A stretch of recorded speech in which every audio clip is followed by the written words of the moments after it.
Hello my friends, my name is Gabriel. I speak some languages, and today I'd like to talk about how hard it is to learn Brazilian Portuguese. I was born and raised in Brazil. Brazilian Portuguese is my mother language. However, I believe that I can actually say a lot of useful things about how hard it is to learn Portuguese, even from the perspective of a native English speaker, because of the fact that I've witnessed a lot of friends trying to learn Brazilian Portuguese. I've met Canadians and Americans learning Brazilian Portuguese, so I can see where they struggled, I can see where they had problems, and also because of the fact that I love learning languages, and I've learned a few, I believe that I can really give a decent, unbiased view on how to learn Brazilian Portuguese from the perspective of a native English speaker, or if your mother language isn't English, I believe this video can also be useful to you. So let's get started. There are aspects of Brazilian Portuguese that make it a little bit tricky, a little bit challenging. However, with the right attitude, with the right resources, and with good strategies, it shouldn't be that difficult for you to learn Brazilian Portuguese. And of course, it's easy to fall in love with the culture because, well, I may be a little bit biased, but Brazilian culture is pretty amazing. Portuguese culture is also pretty cool. So it's easy for you to fall in love with it and to keep going with the learning. Right away, I'm going to also mention this: Brazilian Portuguese versus Portuguese from Portugal. The difference between continental European Portuguese and Brazilian Portuguese is analogous to the difference between British English and American English. Pronunciation is different, the accent is different, but there are also many different accents of Portuguese within Brazil, for instance, as well. There are small differences in the usage of the language. In this video, I'm going to focus primarily on Brazilian Portuguese because of the fact that I'm Brazilian and I have more knowledge of the Brazilian Portuguese language as opposed to the European Portuguese. One big area of struggle for native English speakers especially, but also for speakers of many other languages, is pronunciation.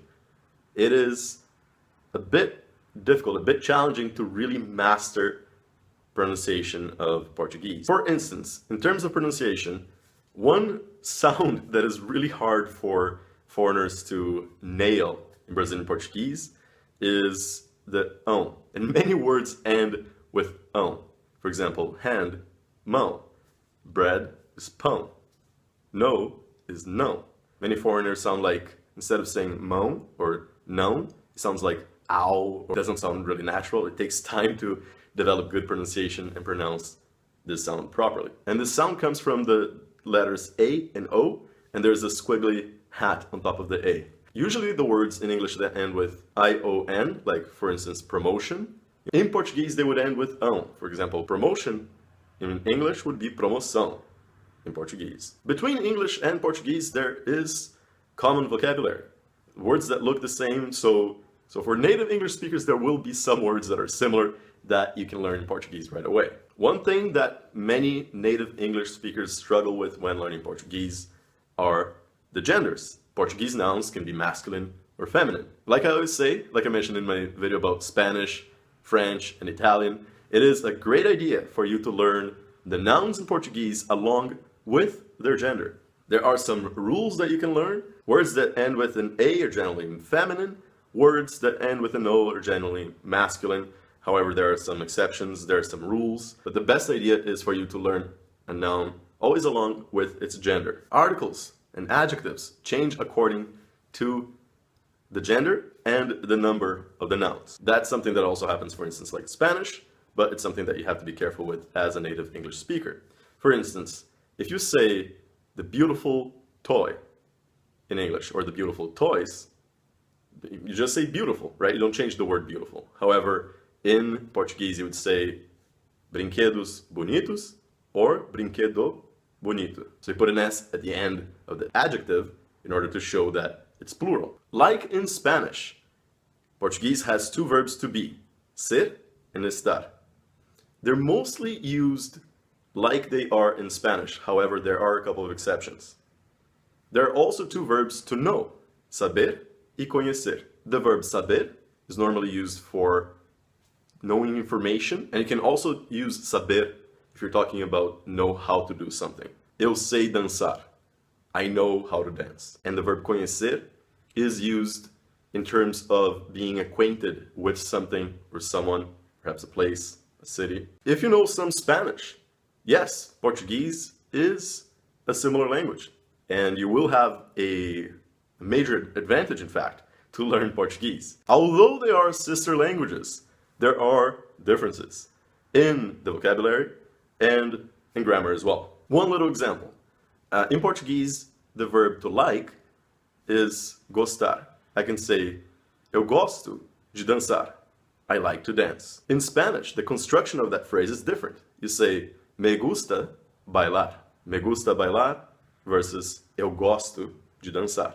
There are many false friends and words that are completely different between Spanish and Portuguese. Although there is a lot of similar vocabulary, you need to pay attention and be careful with the false cognates. I'll give you guys a few examples of words that are different. Presunto in Spanish can mean the suspect of a crime, for instance. In Portuguese, it means ham. Polvo in Spanish means powder. In Portuguese, it means octopus. Despido in Spanish means fired, someone that has lost his or her job. Despido in Portuguese means naked. Verb conjugations. Yes, verb conjugations can be tricky for native English speakers. However, like I always say, I believe that it's really important for you to just try to practice verb conjugations, making small phrases. And then you can use a lot of examples in order to master the verb conjugations, but it's not something that you should freak out about. Brazilian Portuguese grammar is a bit complex. However, you can always isolate aspects of the grammar that you don't understand, focus on them, try to use as many examples as you can, highlighting and illustrating the concepts that you're struggling with, and that way you can master them quickly. So all in all, Portuguese is a beautiful language. It's not that incredibly difficult for you to learn. However, there are some aspects of it that can be tricky. There are many excellent resources out there that you can use nowadays.